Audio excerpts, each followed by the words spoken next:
అట్లా కొంతమంది వ్యవహారం అలా ఉంటుంది. అంతేనా? మారు మనసు అంటే విసర్జించాలి.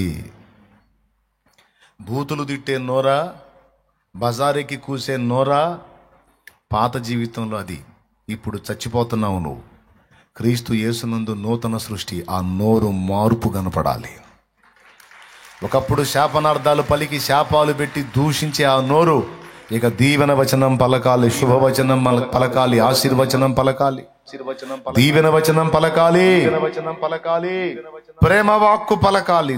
దూషణ, శాపము అనేవి ఇక నోట రాకూడదు. అది మారు మనసుకు తగిన ఫలం. ఒకప్పుడు త్రాగుబోతుగా, సిగరెట్లు తాగేవాడిగా, బీడీలు తాగేవాడిగా, గంజాయి తాగేవాడిగా, డ్రగ్స్ తీసుకునే దానిగా ఒకవేళ నువ్వు ఉంటే ఇక ఆ విషయం అది నిన్ను చెరుపుతుంది గనుక దేవుడు నీకు ఇచ్చిన ఆరోగ్యమైన శరీరము అలాగే ఆశీర్వాదకరమైన జీవితము రెండింటిని అవి నాశనం చేస్తాయి గనుక దేవుడు వాటిని విసర్జించమన్నాడు. ఎందుకంటే నీకు ఇచ్చిన శరీరం ఆరోగ్యంగా ఉండాలి, నీ జీవితం బాగుండాలి. అప్పుడే నువ్వు 10 మందికి దీవెనగా మారగలవు. నిన్ను దేవుడు భూమి మీద పుట్టించినందుకు నీ జన్మను సార్థకం చేసుకోగలవు. పరిశుద్ధత కోల్పోయినా, ఆరోగ్యం కోల్పోయినా, రెండూ కోల్పోతే మనం దేవుని కొరకు బతకలేము, సమాజానికి దీవెనగా ఉండలేం. అందుకే పరిశుద్ధత కాపాడుకోవాలి, హెల్త్ కూడా కాపాడుకోవాలి. హెల్త్ను చెడగొట్టే వాటిని విసర్జించాలి. నువ్వు మందు తాగితే దేవుడికి ఏం కిక్కెక్కదో. అబ్బాయి నువ్వు తాగుతుంటే నాకు ఎక్కుతుందిరా, తాగవాకరా అనేదానికి లేదు. నువ్వు తాగితే నీకే ఎక్కిద్ది. అయితే నువ్వు తాగితే దేవుడు నీకు ఇచ్చిన ఆరోగ్యవంతమైన 2 అవయవాలు, లివరు మరియు కిడ్నీలు 2 పోతాయి. అయిపోయినప్పుడు కనీసం 70, 80, 90 ఏళ్ళు బతకాల్సిన నువ్వు 30, 35 ఏళ్ళకే పోతావు. అందుకని నీ దేహాన్ని నాశనం చేసే వాటిని, అది సిగరెట్ అయితే లంగ్స్ ఖరాబ్ చేసేది, ఊపిరితిత్తులు. గుట్కా, ఖైనీ అయితే నీ దవడ క్యాన్సర్ బారిన పడుతుంది. మద్యపానమైతే నీ లివర్ని, నీ కిడ్నీలన్నది డ్యామేజ్ చేస్తుంది. ఇంకా విచ్చలవిడి వ్యభిచార పాపం అయితే రకరకాల రోగాలకు నువ్వు ఇదైపోతావు. అందుకే నిన్ను పాడు చేసేవన్నీ కూడా విసర్జించమన్నాడు. ఎందుకు? నా శరీరంతో నేను ఏమైనా చేసుకుంటానండి, దేవునికేం అని నువ్వు అంటావని ఆయనకు తెలుసు. ఆయన ఏం చెప్తున్నాడంటే నీ శరీరం నీకు ఇచ్చిందేరా, కానీ దాని ఆరోగ్యాన్ని కాపాడాల్సిన బాధ్యత నీదే. కొంతమంది నేను మందు తాగట్లేదు, సిగరెట్ తాగట్లేదు, వ్యభిచారం చేయట్లేదు, నేను గుట్కాలు ఖైనీలు తింటలేదు, నేను ఇవేవి చేయటం లేదు, కాకపోతే టయానికి తిండి తింటలేదు అంటావా? అది కూడా కేసే. నీకు తెలుసా అది కూడా తప్పే. టయానికి నువ్వు తిండి తినకపోవటం, టయానికి నిద్రపోకపోవటం, దేవుడు నీకు ఇచ్చిన ఆరోగ్యవంతమైన శరీరాన్ని పనికిమాలిన ఆలోచనలతో, వ్యర్థమైన వాటిని చూస్తూ, నిద్రని పాడు చేసుకుంటూ, దిగుళ్లతో, ఆవేదనతో, ఆలోచనలతో కృంగదీసుకుంటూ నీ అవయవాలను నువ్వే పాడు చేసుకోవటం కూడా మందు దాగిన పాపంతో సమానం. ఇది రాసుకో, మర్చిపోతావు మళ్ళీ. ఇదేముంది, నేను మందు తాగట్లా, సిగరెట్లు తాగట్లా, బీడీలు తాగట్లా, గుట్కాలు తింటలా, సొట్టలు తాగట్లా, వ్యభిచారాలు చేయట్లా, కాకపోతే వైనంతైనా లేకుండా ఉపవాసాలు ఉంటున్నాను అంటే కేసే అది. నీకు దేవుడిచ్చిన ఆరోగ్యవంతమైన దేహము, దేవాలయము లాంటి శరీరమును జాగ్రత్తగా కాపాడుకొనుట నీ బాధ్యతే. నువ్వు దేవుని యందు విశ్వాసం ఉంచుచున్నావా? నువ్వు దేవుని నమ్ముచున్నావా? అట్లయితే టయానికి తినాల్సిందే, టయానికి నిద్రపోవాల్సిందే. నువ్వు తిండి మానుకొని ఆలోచించినా అవిశ్వాసి కిందికి వస్తావు, నిద్ర మానుకొని ఆలోచించినా అవిశ్వాసి కిందికి వస్తావు. దయచేసి రాసుకోండి ప్లీజ్, చదువుకున్నోళ్ళు టప్ టప్ టప్ నోట్ చేసుకోండి. విశ్వాసి కింద రావు నువ్వు. ఏందమ్మా నిద్రపోకుండా ఆలోచిస్తున్నావు అంటే చాలా దిగులుగా ఉందన్నా, అట్లయితే నువ్వు విశ్వాసం లేదమ్మా. విశ్వాసం ఉంటే దిగులెందుకు? నా దేవుడు ఉన్నాడు, ఈరోజు సమస్య వస్తే రేపటికి ఆయనే చక్కబెడతాడు. ఆ విశ్వాసం నాకుందని టయానికి తింటావు, టయానికి నిద్రపోతావు, సంతోషంగా ఉంటావు. ఎందుకు ఇవి అంటే నువ్వు ఆరోగ్యంగా ఉండాలి. ఎందుకు ఆరోగ్యంగా ఉండాలి? దేవుని కోసం నువ్వు పని చేయాలి. దేవుని పిల్లలకు నువ్వు సేవ చేయాలి. దేవుడు నీకు అప్పగించిన బాధ్యతలను నువ్వు నెరవేర్చాలి. దేవుడు నీకు ఇచ్చిన బిడ్డల్ని నువ్వు రెక్కలు తీసుకొని రావాలి.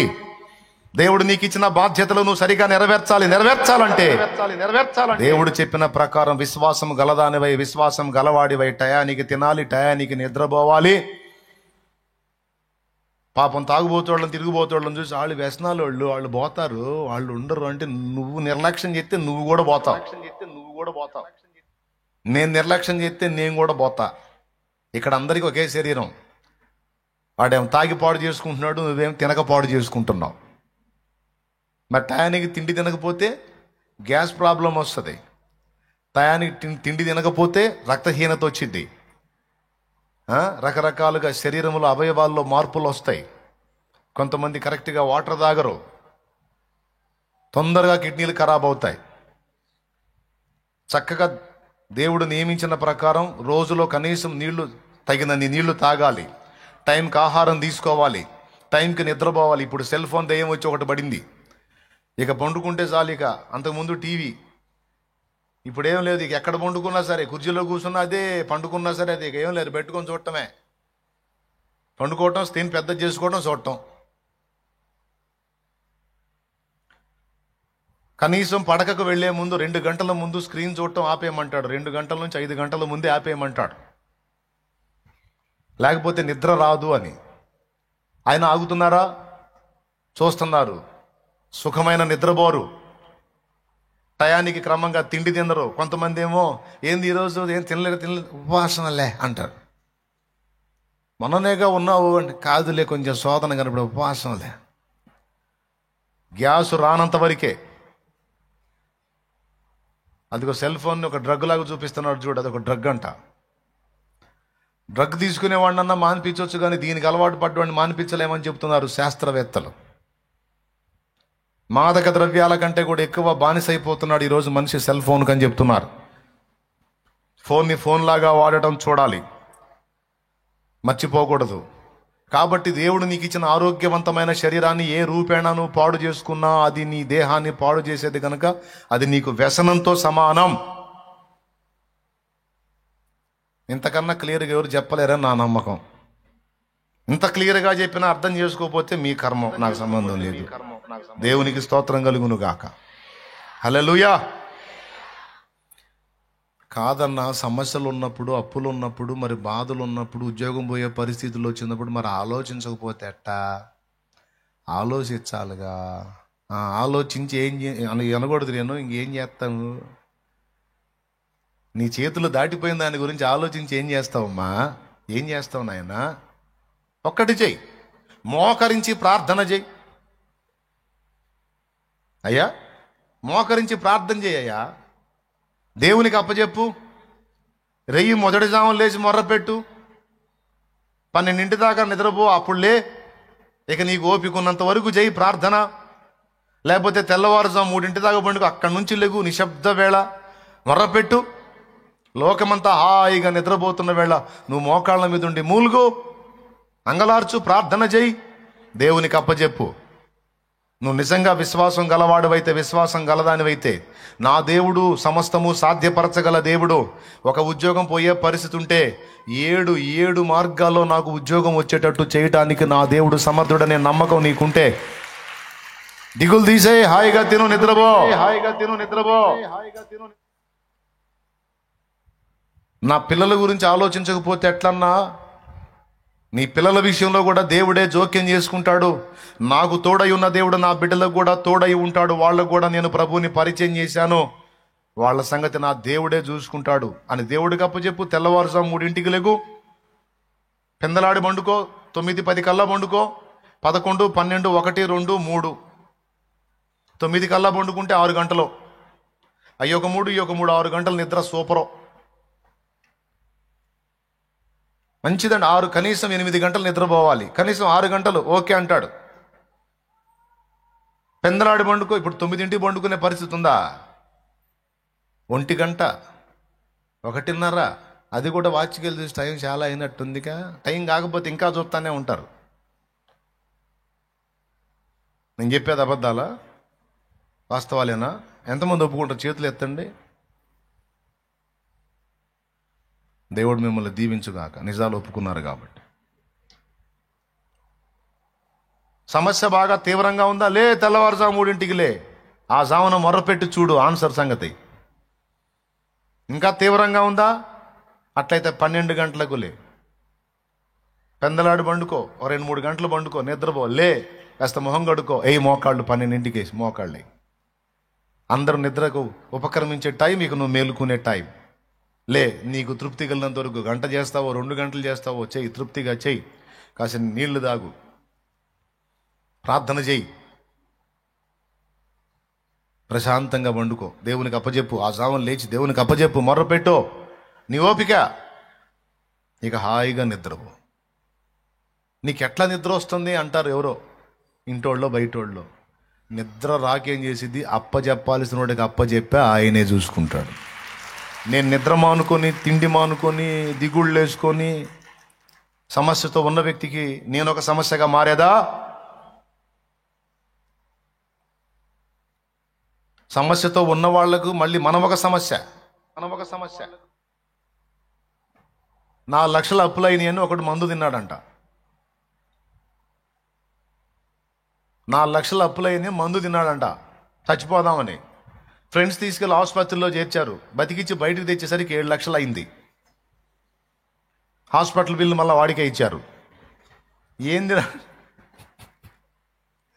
హాస్పిటల్ బిల్లురా? ఎట్లా, ఎంత కష్టపడి నేను బతికించుకున్నావు? ఎందుకు బతికిచ్చారు? నా ఫ్రెండు కాబట్టి. అసలు ఎందుకు తిన్నానో తెలుసా? 4 లక్షలు అప్పు అయిందని తిన్నాను రా. 7 లక్షలు అప్పు తెచ్చారు, ఇప్పుడు మళ్ళీ తినాలి కదరా నేను అన్నట్టు. దేవునికి స్తోత్రం కలుగును గాక. 4కే వాడు తింటే మళ్ళీ 7 ఆల్రెడీ సమస్యలతో బాధపడుతున్న సమస్యలే జాలవన్నట్టు మళ్ళీ నువ్వు పేషెంట్ పోయి మళ్ళీ ఇంకా దరిద్రాన్ని పెంచుతావా? దేవుడు నీకు ఆరోగ్యవంతమైన దేహాన్ని ఇచ్చాడు, దాన్ని కాపాడుకోవాలి. అటు దేవుని కొరకు, ఇటు మానవుల కొరకు నువ్వు ఫలించాలంటే దాన్ని హెల్త్ కాపాడు. లేకపోతే ఒక వ్యసనపరుడికి ఏ తీర్పు ఉందో నీకు అదే తీర్పు వచ్చింది. జాగ్రత్త. అర్థమైంది కదా? కాబట్టి వ్యసనాలను విసర్జించాలి. దేహాన్ని పాడు చేసుకునేవి ఏవైనా సరే మానుకోవాలి. అది ప్రసంగిలో చెప్పింది. వ్యాకులమును తొలగించుకొనుము, నీ దేహమును చెరుపుదాని నీ యొద్ద నుండి తొలగించుకో. కాబట్టి ఇక ప్రభు దగ్గరికి బాప్తిస్మానికి వెళ్ళటానికి ముందే సిద్ధపడిపోయారు. అసలు ఏసై దగ్గరికి పోయిన తర్వాత సిగరెట్లు మానేశా, మద్యం మానేశా, ఇక వ్యసనాలు ఏవైతే ఉన్నాయో అవన్నీ మానుకున్నా, తీర్మానం చేసుకున్నా. ఇంకెందుకు మరి అన్నీ మానుకొని వదిలేసుకున్నాను. ఇక క్రొత్త జీవితం కావాలనుకున్నాను. పాత జీవితంలో చచ్చిపోయాను. ఇంకెందుకు? చచ్చినోడిని పాతేస్తే పోయిద్ది. నువ్వు చచ్చిపోయినోడిని ఉంచుకుంటే వాసన కొట్టిద్దిగా. అందుకని పాత జీవితంలో చచ్చినోడిగా పాతేయాలని బాప్తిస్మానికి పోయా. బాప్తిస్మంలో 2002 ఏప్రిల్ 17వ తారీఖున బాప్తిస్మం ద్వారా పాతోడు సమాధి చేయబడ్డాడు. క్రీస్తు యేసునందు నూతన సృష్టి, షాలేము రాజుగా క్రొత్త జన్మ ప్రారంభమైంది. బాప్తిస్మం అప్పుడు పేరు మార్చే దాని వెనుకున్న ఆంతర్యం కూడా అదే. కొంతమంది పేరు మార్చకుండా పాత పేరుతోనే వదిలేస్తారు. నేను పేరు మారుస్తా. ఎందుకు మారుస్తానంటే, ఇప్పుడు పాత జీవితంలో వీరయ్య అనేవాడుగా నేను క్రొత్త జన్మలో కూడా అదే పేరుతో బతికితే ఆ మనిషే బతుకుతున్నట్టు. వీరయ్య ఏం చేశాడు? బాప్తిస్మంలో చచ్చిపోయాడు. మరి ఇప్పుడు పుట్టినోడెవరు? క్రీస్తు యేసునందు నూతనంగా జన్మించిన వీడి కొత్త పేరు, వీడి కొత్త శిశువు, వీడి కొత్త పేరు. అంతే కదండి. పాతోడికి కొత్త పేరు పెడతామా? మరి కొత్త పేరు పెట్టామంటే వాడు కొత్తగా జన్మించినోడు అని అర్థమా కాదా? అందుకే క్రొత్తగా జన్మించిన శిశువుకి ఎలాగైతే పేరు వెతికి పెడతామో, క్రీస్తునందు క్రొత్తగా జన్మించిన నూతన జన్మ, రెండవ జన్మ, ద్విజన్మ అనుభవంలోకి వచ్చిన వారికి క్రొత్త పేరు కూడా ఇవ్వబడింది. అంటే ఏంది? పాత వ్యక్తిగా నీ పేరు మాసిపోయింది, నీ జీవితం చనిపోయింది. ఇప్పుడు నువ్వు క్రొత్త వ్యక్తివి. కాగా ఎవడైనను క్రీస్తు యేసునందున్న ఎడల వాడు నూతన సృష్టి, పాతవి గతించెను, ఇవిగో క్రొత్తవాయను. దేవునికి స్తోత్రం. ఏమాయనో? సమస్తము క్రొత్తవాయనేమో. అక్కడ నూతన సృష్టి గురించి మాట్లాడే కాడ సమస్తము అని మెన్షన్ చేస్తాడు. ఇక్కడేమో ఇదిగో క్రొత్తవాయను అంటాడు. నూతన పరచబడ్డాయి. బిడలారా అర్థం చేసుకోండి.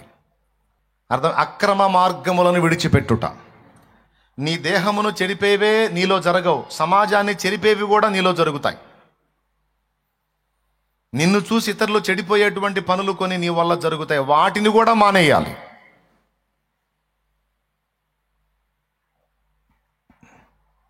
అక్రమ సంబంధాలు, అక్రమ సంపాదనలు విసర్జించాలి.